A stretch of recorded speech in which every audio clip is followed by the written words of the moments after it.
कार्यक्रम में उपस्थित बिहार के राज्यपाल श्री राजेंद्र अर्लेकर जी, यहां के कर्मठ मुख्यमंत्री श्रीमान नीतीश कुमार जी, हमारे विदेश मंत्री श्री एस जयशंकर जी, विदेश राज्य मंत्री श्री पवित्र जी, विभिन्न देशों के एक्सेलेंसीज, एम्बेसडर्स, नालंदा यूनिवर्सिटी के वीसी प्रोफेसर, स्टूडेंट्स, उपस्थित साथियों, मुझे तीसरे कार्यकाल की शपथ ग्रहण करने के बाद पहले 10 दिनों में ही नालंदा आने का अवसर मिला है।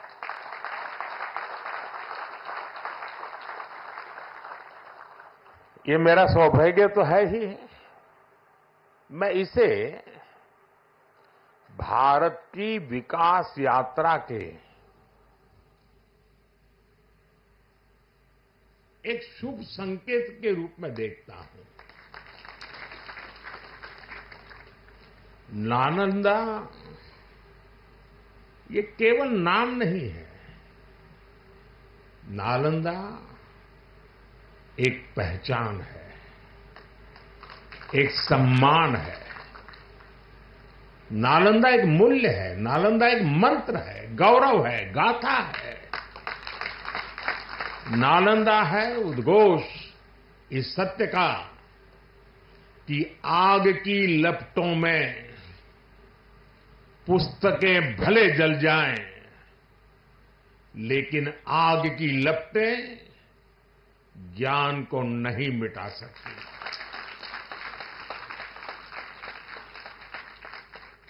नालंदा के ध्वंस ने भारत को अंधकार से भर दिया था। अब इसकी पुनर्स्थापना भारत के स्वर्णिम युग की शुरुआत करने जा रहा है। साथियों, अपने प्राचीन अवशेषों के समीप नालंदा का नवजागरण,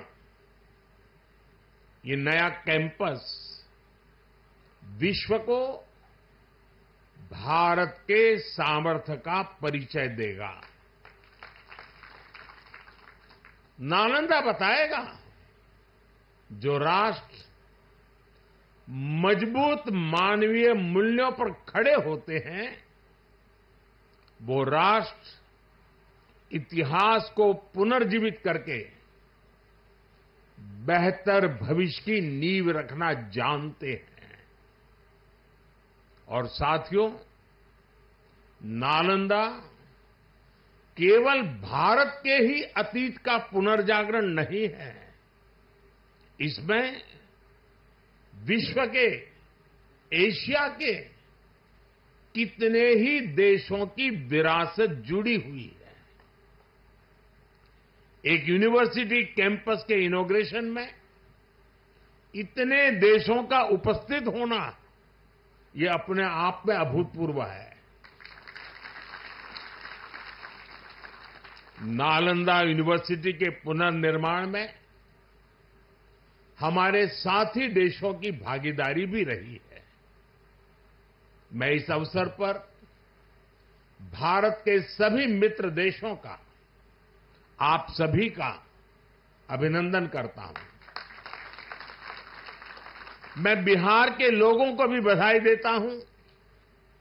बिहार अपने गौरव को वापस लाने के लिए जिस तरह विकास की राह पर आगे बढ़ रहा है, नालंदा का ये कैंपस उसी की एक प्रेरणा है।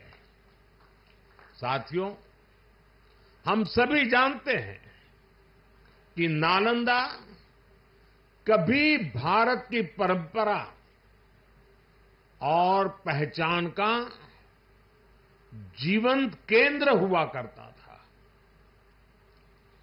नालंदा का अर्थ है न अलम ददाति इति नालंदा,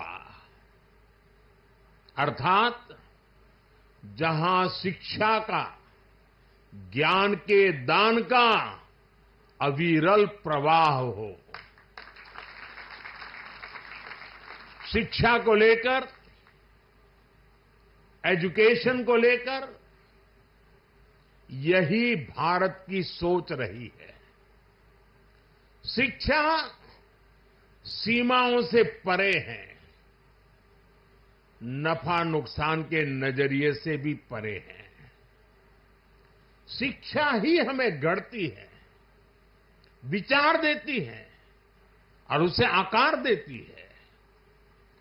प्राचीन नालंदा में बच्चों का एडमिशन, उनकी पहचान, उनकी नेशनलिटी को देखकर नहीं होता था।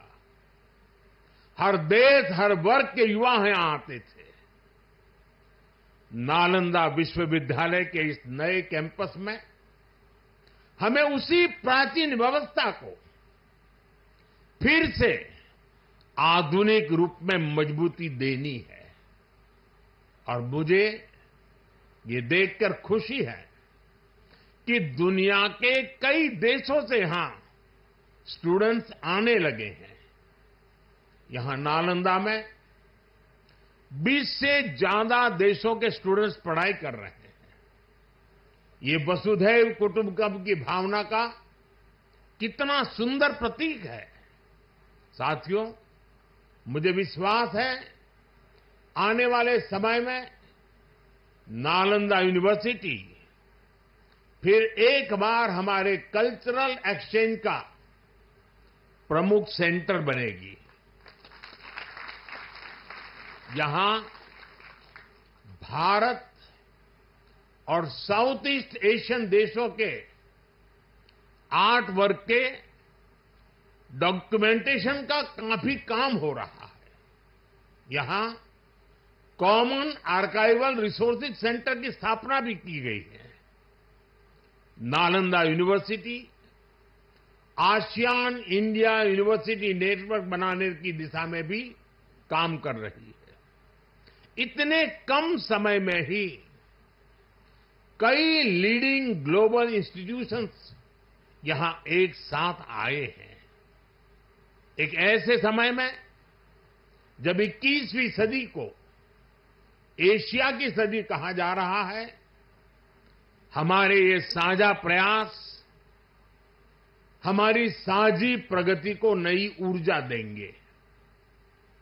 साथियों, भारत में शिक्षा मानवता के लिए हमारे योगदान का एक माध्यम मानी जाती है।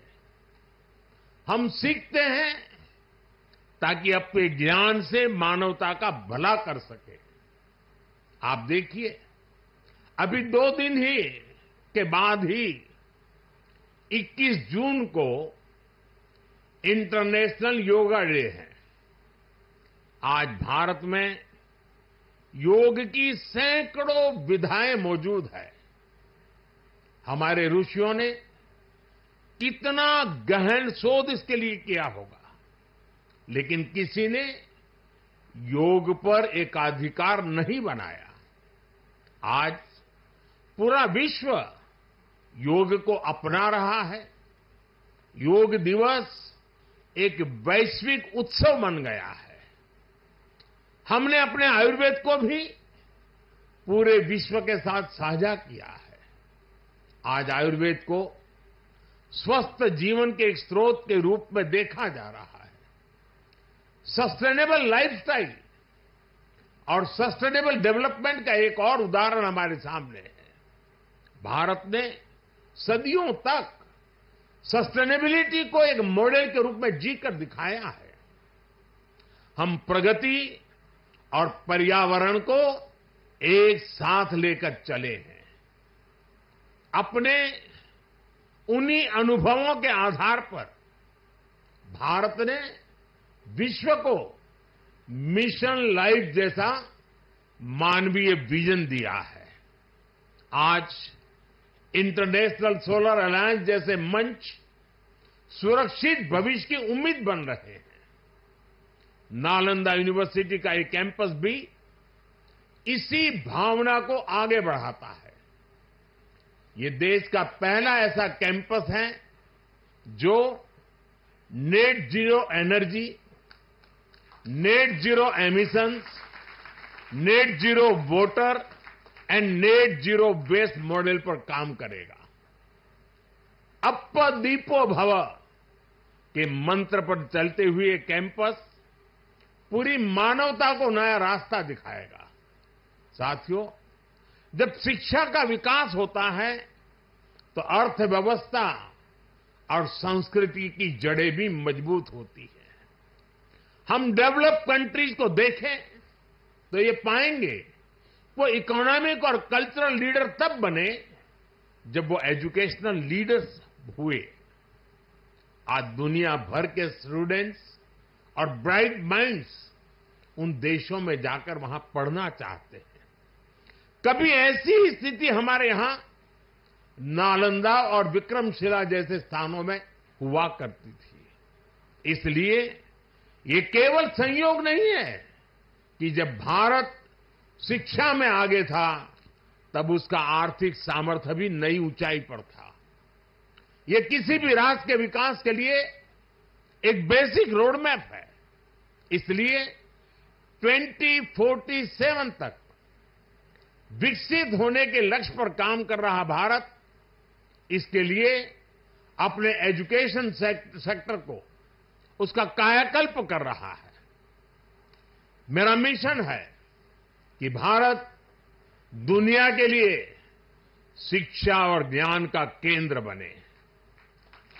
मेरा मिशन है भारत की पहचान फिर से दुनिया के सबसे प्रोमिनेंट नॉलेज सेंटर के रूप में उभरे। और इसके लिए भारत आज बहुत कम उम्र से ही अपने स्टूडेंट्स को इनोवेशन की स्पिरिट से जोड़ रहा है। आज एक तरफ 1 करोड़ से ज्यादा बच्चों को अटल टिंकरिंग लैब में लेटेस्ट टेक्नोलॉजी के एक्सपोजर का लाभ मिल रहा है, वहीं दूसरी ओर चंद्रयान और गगनयान जैसे मिशन स्टूडेंट्स में साइंस के प्रति रुचि बढ़ा रहे हैं। इनोवेशन को बढ़ावा देने के लिए भारत ने 1 दशक पहले स्टार्टअप इंडिया मिशन की शुरुआत की थी। तब देश में कुछ 100 ही स्टार्टअप थे, लेकिन आज भारत में 1,30,000 से ज्यादा स्टार्टअप है। पहले की तुलना में आज भारत से रिकॉर्ड पेटेंट फाइल हो रहे हैं, रिसर्च पेपर पब्लिश हो रहे हैं। हमारा जोर अपने यंग इनोवेटर्स को रिसर्च और इनोवेशन के लिए ज्यादा से ज्यादा मौके देने का है। इसके लिए सरकार ने 1 लाख करोड़ रुपए का रिसर्च फंड बनाने की घोषणा भी की है। साथियों, हमारा प्रयास है भारत में दुनिया का सबसे कॉम्प्रिहेंसिव और कंप्लीट स्किलिंग सिस्टम हो। भारत में दुनिया का सबसे advance research oriented higher education system हो। इन सारे प्रयासों के नतीजे भी दिखाई दे रहे हैं। पिछले कुछ सालों में भारतीय यूनिवर्सिटीज ने ग्लोबल रैंकिंग में पहले से काफी बेहतर परफॉर्म करना शुरू किया है। 10 साल पहले क्यूएस रैंकिंग में भारत के सिर्फ 9 शिक्षा संस्थान थे। आज इसकी संख्या बढ़कर 46 पहुंच रही है। कुछ दिन पहले ही Times Higher Education Impact Ranking आई है। कुछ साल पहले तक इस रैंकिंग में भारत के सिर्फ 13 इंस्टीट्यूशंस थे, 13। अब इस ग्लोबल इंपैक्ट रैंकिंग में भारत के करीब 100 शिक्षा संस्थान शामिल हुए हैं। पिछले 10 वर्षों में औसतन भारत में हर सप्ताह एक यूनिवर्सिटी बनी है। भारत में हर दिन एक नई आईटीआई की स्थापना हुई है। हर तीसरे दिन एक अटल टिंकरिंग लैब खोली गई है। भारत में हर दिन 2 नए कॉलेज बने हैं। आज देश में 23 आईआईटीज हैं। 10 साल पहले 13 आईआईएम से आज ये संख्या 21 है। 10 साल पहले की तुलना में आज करीब 3 गुना यानी कि 22 एम्स है। 10 साल में मेडिकल कॉलेजों की संख्या भी करीब करीब 2 गुनी हो गई है। आज भारत के एजुकेशन सेक्टर में बड़े रिफॉर्म्स हो रहे हैं। नेशनल एजुकेशन पॉलिसी ने भारत के युवाओं के सपनों को नया विस्तार दिया है। भारत की यूनिवर्सिटीज ने फॉरेन यूनिवर्सिटीज के साथ भी कोलैबोरेट करना शुरू कर दिया है। इसके अलावा डीकन और वुलुंगोंग जैसी इंटरनेशनल यूनिवर्सिटीज भी भारत में अपने कैंपस खोल रही है। इन सारे प्रयासों से भारतीय छात्रों को हायर एजुकेशन के लिए भारत में ही सर्वश्रेष्ठ शिक्षा संस्थान उपलब्ध हो रहे हैं। इससे हमारे मध्यम वर्ग की भी बचत भी हो रही है। साथियों, आज विदेशों में हमारे प्रीमियर इंस्टीट्यूट्स के कैंपस खुल रहे हैं। इसी साल अबू धाबी में आईआईटी दिल्ली का कैंपस खुला है। तंजानिया में भी आईआईटी मद्रास का कैंपस शुरू हो चुका है। और ग्लोबल होते भारतीय शिक्षा संस्थानों की तो ये शुरुआत है। अभी तो नालंदा यूनिवर्सिटी जैसे संस्थानों को भी दुनिया के कोने कोने में जाना है।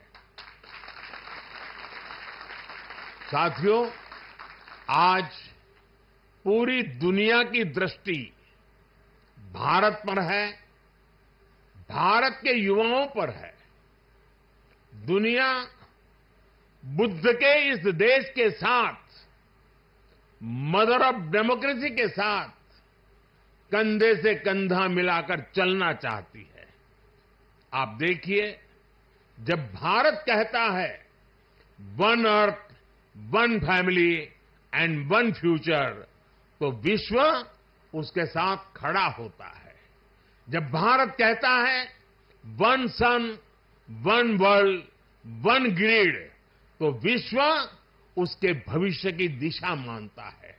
जब भारत कहता है वन अर्थ, वन हेल्थ, तो विश्व उसे सम्मान देता है, स्वीकार करता है।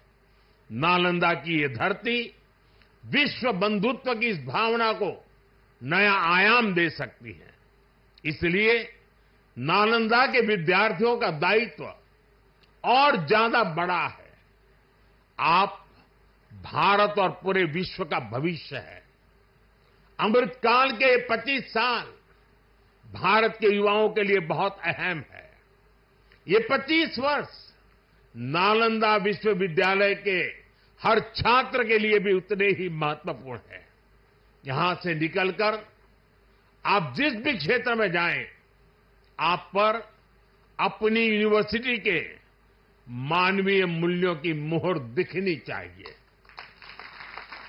आपका जो लोगो है, उसका संदेश हमेशा याद रखिएगा। आप लोग इसे नालंदा वे कहते हैं ना। व्यक्ति का व्यक्ति के साथ सामंजस्य, व्यक्ति का प्रकृति के साथ सामंजस्य आपके लोगों का आधार है। आप अपने शिक्षकों से सीखिए, लेकिन इसके साथ ही एक दूसरे से सीखने की भी कोशिश करिए। Be curious, be courageous and above all be kind. अपनी नॉलेज को समाज में एक सकारात्मक बदलाव के लिए प्रयोग करिए। अपनी नॉलेज से बेहतर भविष्य का निर्माण करिए। नालंदा का गौरव, हमारे भारत का गौरव आपकी सफलता से तय होगा। मुझे विश्वास है आपके ज्ञान से पूरी मानवता को दिशा मिलेगी। मुझे विश्वास है हमारे युवा आने वाले समय में पूरे विश्व को नेतृत्व देंगे। मुझे विश्वास है नालंदा ग्लोबल कॉज का एक महत्वपूर्ण सेंटर बनेगा। इसी कामना के साथ आप सभी का मैं हृदय से बहुत बहुत धन्यवाद करता हूं और नीतीश जी ने सरकार की तरफ से पूरी मदद का जो आह्वान किया है उसका मैं स्वागत करता हूं। भारत सरकार भी इस विचार यात्रा को जितनी ऊर्जा दे सकता है उसमें कभी भी पीछे नहीं रहेगा। इसी एक भावना के साथ आप सबको बहुत बहुत शुभकामनाएं। धन्यवाद।